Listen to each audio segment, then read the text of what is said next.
প্রিয় ছাত্রছাত্রী, আশা করি তোমরা সবাই ভালো আছো।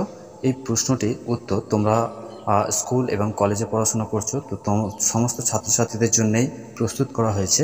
তো তোমরা যে কোনো বিষয়ের উপরে সাজেশান, নোটস, আমাদের স্টাডি মেটেরিয়াল অ্যাভেলেবেল রয়েছে, কোচিংয়ের পক্ষ থেকে তোমাদের দেওয়া হচ্ছে।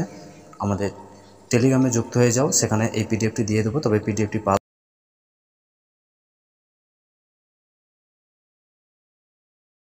একটু দেখে নাও। ভারতবর্ষের স্বাধীন শিক্ষা এবং খেলাধুলার ঐতিহাসিক বিকাশ সম্পর্কে আলোচনা করো। স্বাধীনতা পরবর্তীকালে ভারতবর্ষের শারীর শিক্ষা এবং খেলাধুলার ক্ষেত্রে গুরুত্বপূর্ণ পরিবর্তন ও উন্নতি লক্ষ্য করা গেছে। 1947 সালের পর ভারতের সরকার খেলাধুলা এবং শারীর শিক্ষাকে জাতীয় উন্নয়নের একটি অপরিহার্য অংশ হিসাবে মনে করতে শুরু করে। পরবর্তী পয়েন্ট থাকছে সরকারের ভূমিকা। স্বাধীনতার পর সরকার জাতীয় ক্রীড়া নীতিমালা প্রণয়ন করে এবং বিভিন্ন ক্রীড়া প্রতিষ্ঠান গঠন করে। 1960 সালে ন্যাশনাল ইনস্টিটিউট অফ শারীরিক শিক্ষার ক্ষেত্রে গুরুত্বপূর্ণ ভূমিকা পালন করে। পরবর্তীকালে স্কুল, কলেজে শারীর শিক্ষা ব্যবস্থায় শারীর শিক্ষাকে বাধ্যতামূলক করা হয়। স্কুল ও কলেজগুলোতে ক্রীড়া ও শারীরিক কার্যকলাপের প্রতি গুরুত্ব বাড়ানো হয়।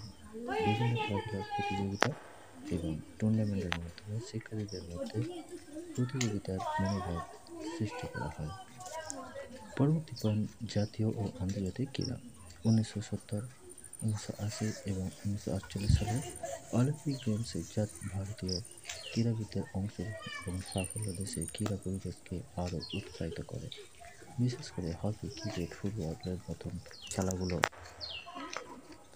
এবং চিরধনুক ভারতে সাফল্য অর্জন করে। পরবর্তী পয়েন্ট ক্রীড়া মন্ত্রণালয়ের প্রতিষ্ঠা। 2000 সালে ক্রীড়া মন্ত্রণালয় গঠন করা হয়, খেলাধুলার উন্নয়ন এবং ক্ষেত্রে কার্যকরী ভূমিকা পালন করে।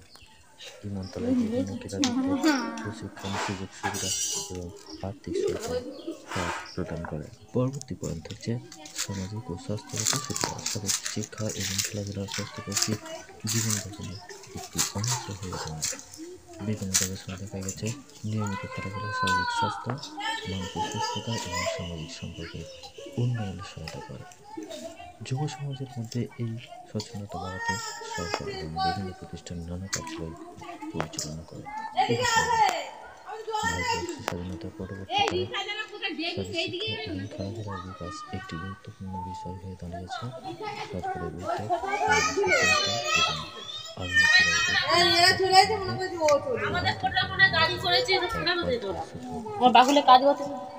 ভিডিওটি ভালো লাগলে লাইক করবেন, শেয়ার করে সবাইকে সুযোগ করে দেবেন। প্রতিটি বিষয়ে টিপস, সাজেশন, নোটস রয়েছে প্লে লিস্টে, দেখুন। ধন্যবাদ।